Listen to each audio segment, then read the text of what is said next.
The rhythmic beat of my favorite music echoed in my ears as I sat in the bathroom stall, blissfully unaware of the chaos unfolding outside. The school day had been like any other until the ominous announcement crackled through the intercom, sending shivers down my spine. "Lockdown! Lockdown! This is not a drill! Repeat, this is not a drill!" The gravity of the situation hit me like a sudden chill. I hastily removed my headphones, panic setting in. I peeked through the crack in the bathroom door, trying to make sense of the muffled sounds of hurried footsteps and hushed whispers outside. My heart raced as I cautiously stepped out into the dimly lit hallway. The eerie silence was only broken by the distant sounds of muffled sobs and the occasional creaking of the building settling. It was an unsettling contrast to the music that had been playing just moments before.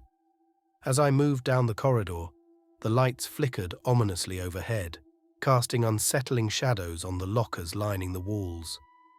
The air felt thick with tension, and the once familiar halls now seemed like a labyrinth of uncertainty. Approaching my classroom, I found the door tightly shut and the lights inside dimmed. A sinking feeling enveloped me as I realized I was locked out.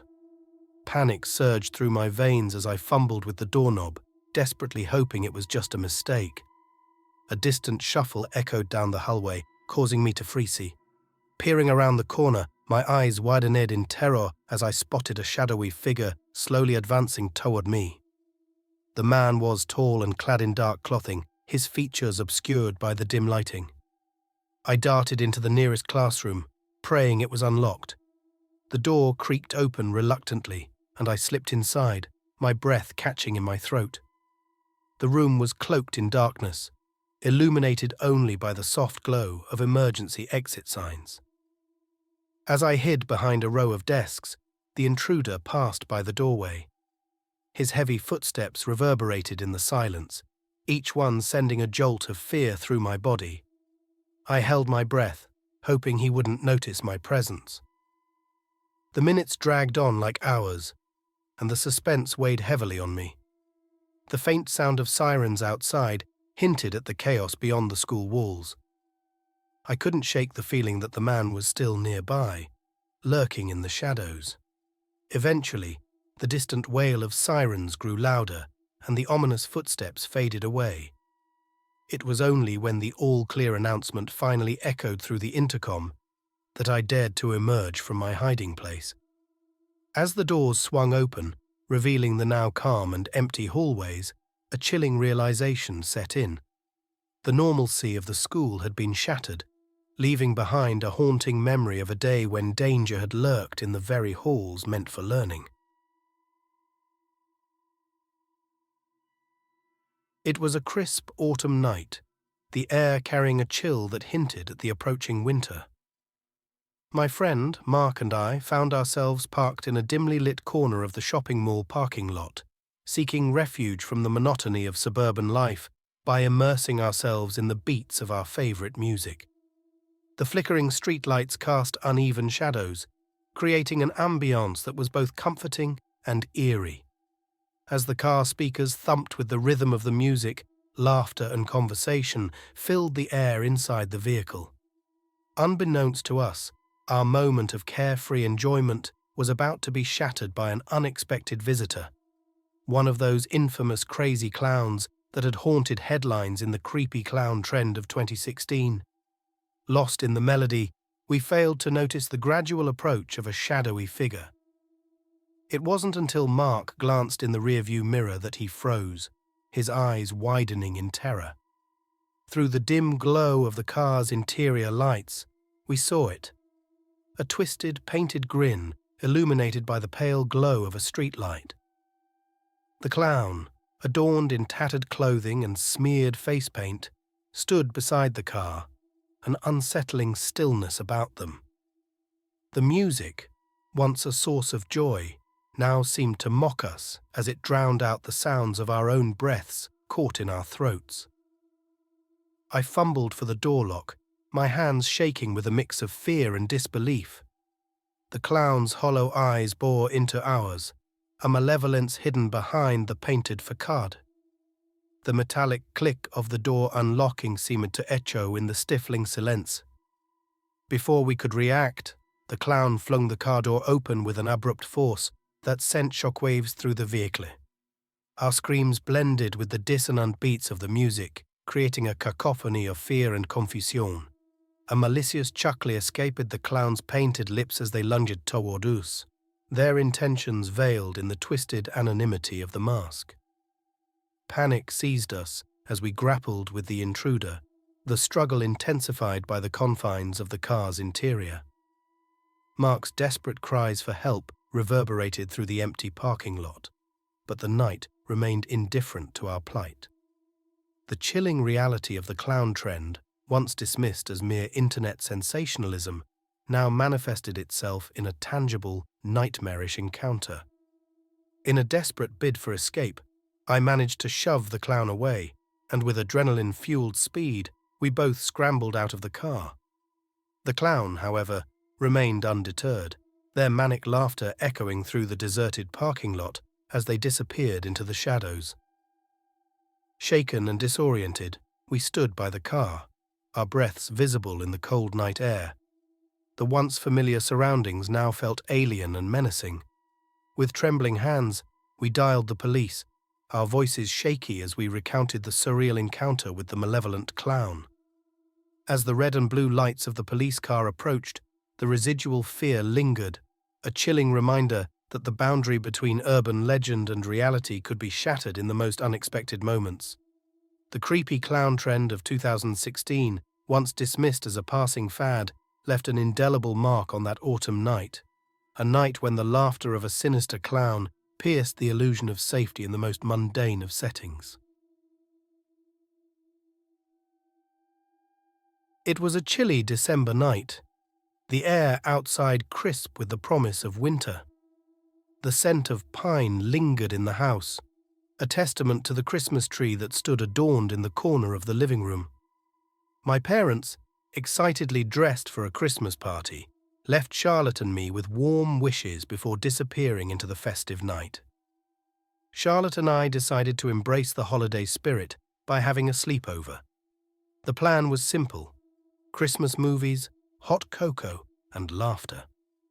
The glow of fairy lights and the distant carolers outside painted a scene of holiday cheer, and the two of us settled into the cozy living room for a night of festivities. As the night progressed, the atmosphere became more relaxed.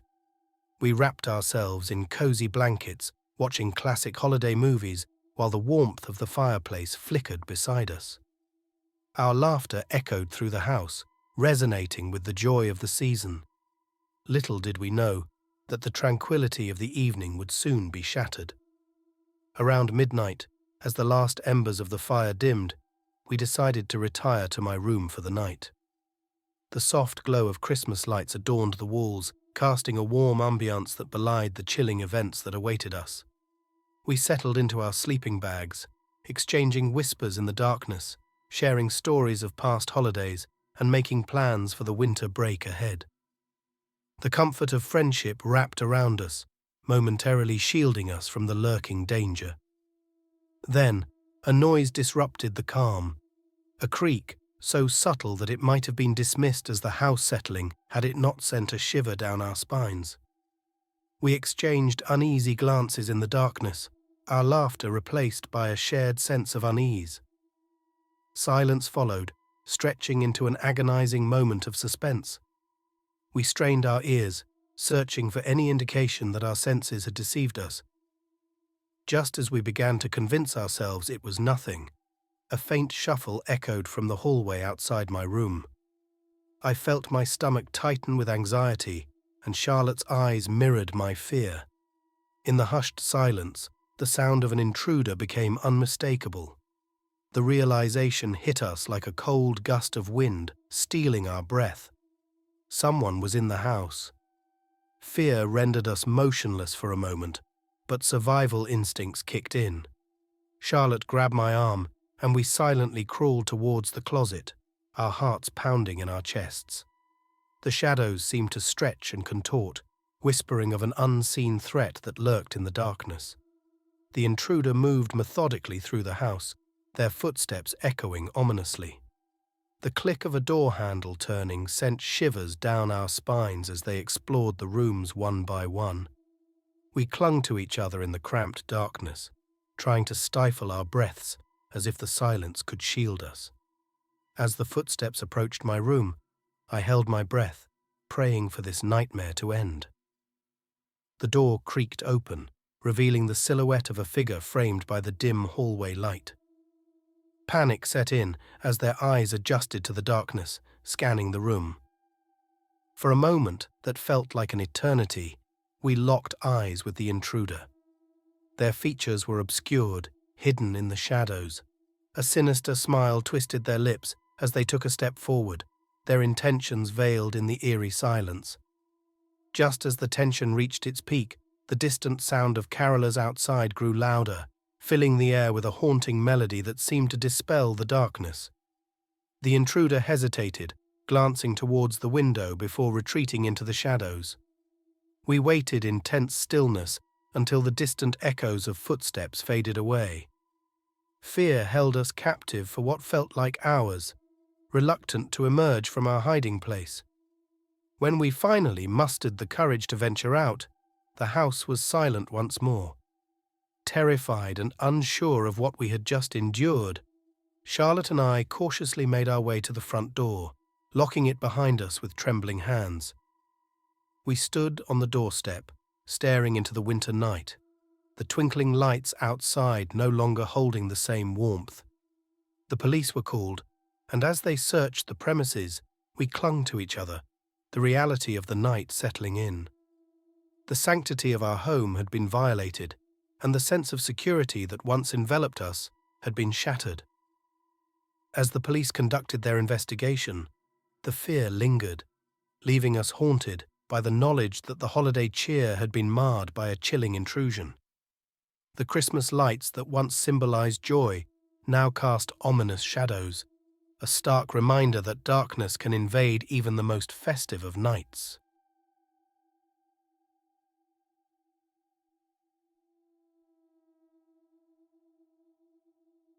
The memories of that night still linger in the corners of my mind, like a shadow waiting to be cast once again.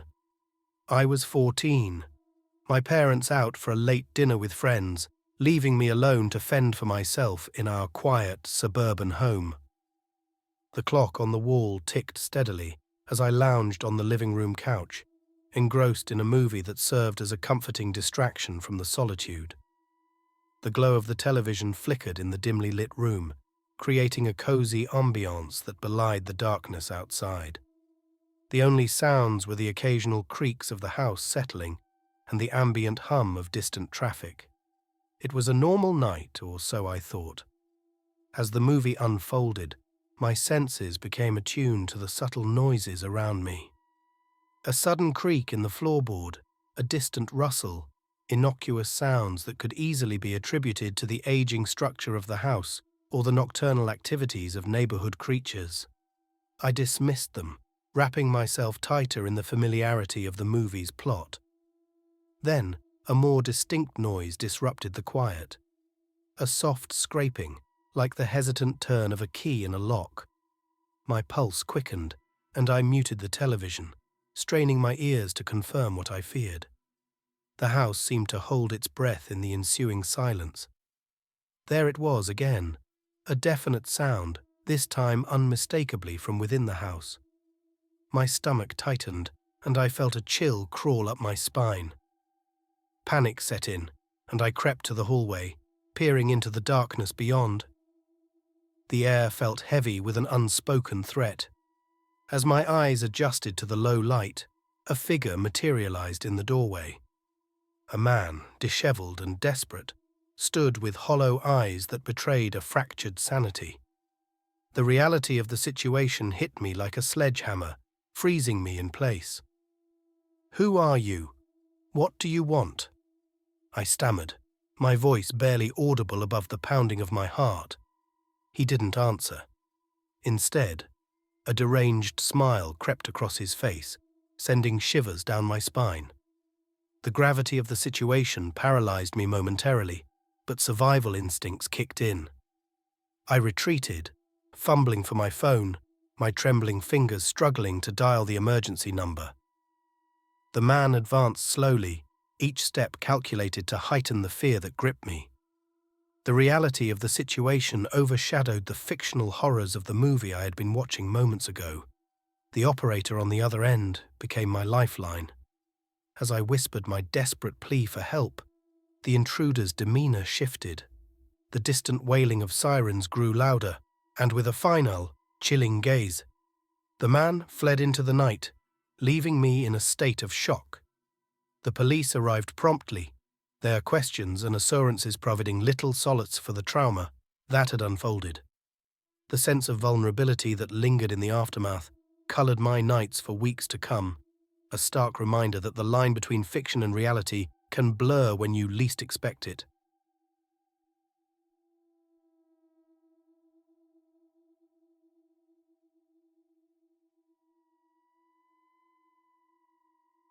Back in middle school, when the world seemed simpler and innocence prevailed, my friends and I stumbled upon a bone-chilling experience that defied all logic. We were a tight-knit group of mischievous 13-year-olds, always seeking adventure in the most unsuspecting places. It was a balmy summer evening, and our curiosity led us to an abandoned house at the outskirts of town, the infamous Miller residence. Legends circulated about the Miller family's mysterious disappearance decades ago, leaving their home frozen in time. The decaying structure stood amidst overgrown weeds, its windows shattered and its creaky door hanging precariously on its hinges. Intrigued by the eerie tales, my friends, Jake, Emma, and Alex, and I decided to venture into the forsaken house one fateful night. Armed with flashlights, we cautiously crossed the threshold into the darkness within. The air was thick with dust, and the silence was broken only by our hushed whispers. As we explored the desolate rooms, an unsettling feeling settled over us. The atmosphere seemed charged with an unseen presence, and the shadows danced menacingly on the dilapidated walls. Suddenly, we heard faint footsteps echoing through the empty halls. Panic gripped us, and our flashlights trembled as we strained to see what lurked in the darkness. The footsteps grew louder, echoing a haunting rhythm that resonated with our racing hearts. We exchanged nervous glances, contemplating whether to flee or face the unknown. Bravery fueled by youthful recklessness, we pressed on, determined to uncover the source of the ominous sound. In the dim glow of our flashlights, we stumbled upon a decrepit staircase leading to the basement. The air grew colder as we descended into the abyss below. A faint light flickered, revealing a figure standing amidst the shadows, a figure with hollow eyes and a twisted smile. Fear surged through us as we realized we were not alone. The figure, a spectral manifestation, beckoned to us with spectral hands. Frozen in terror, we watched as the ghostly apparition retraced its steps, disappearing into the darkness.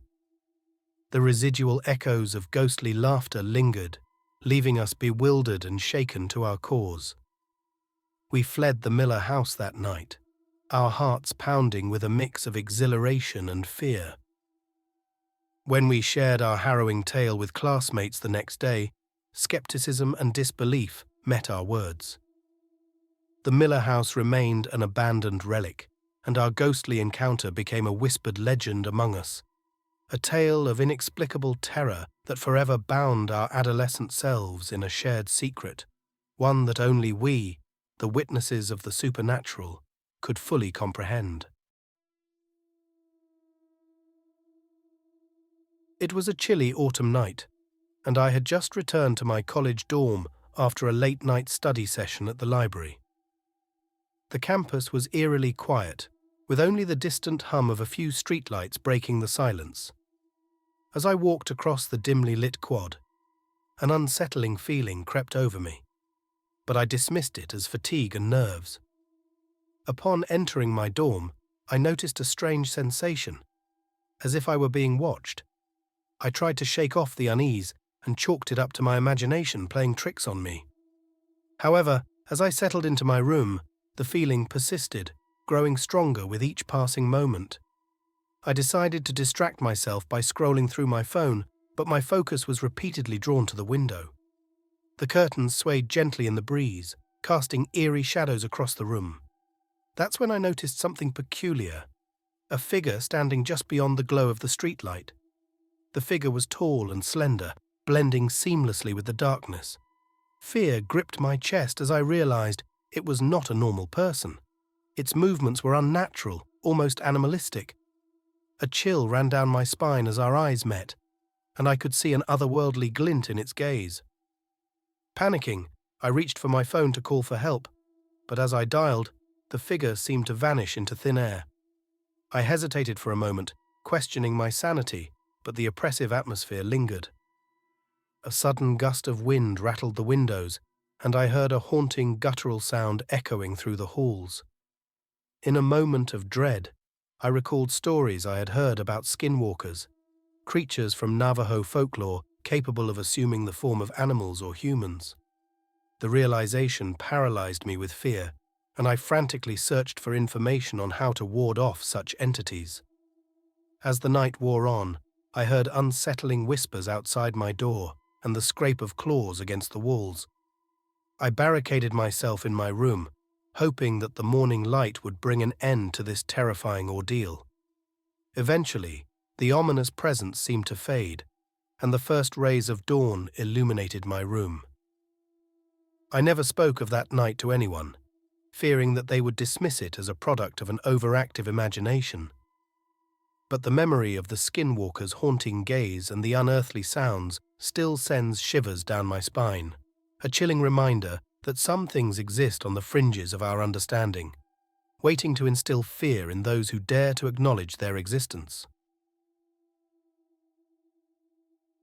I walked home from school, the routine journey feeling uneventful until I reached the intersection near my neighborhood. The fading sunlight cast long shadows on the pavement, and a gentle breeze rustled the leaves overhead. It was an ordinary day, or so it seemed. As I approached the familiar crossing, I noticed a white van parked by the curb. Its windows were tinted, and there was an air of unfamiliarity about it that caught my attention. I couldn't shake off the uneasy feeling, but I dismissed it as a mere coincidence, continuing on my way. Turning onto a quieter residential street, the unease intensified. The streetlights flickered overhead, casting sporadic shadows, and a chill settled in the air. I felt a sense of being watched, and when I stole a glance over my shoulder, my heart skipped a beat. The white van was following me, its engine humming softly. Panicking, I quickened my pace, hoping it was a misunderstanding. As I turned a corner, I decided to test my suspicion and took another unexpected turn. The van mirrored my movements, confirming my fear. I was being followed. Anxiety surged through me as I ducked into a narrow alley, hoping the shadows would provide cover. My phone pressed against my trembling fingers. I dialed 911, describing my location and the chilling pursuit. The operator calmly assured me that help was on the way, but fear still gripped me.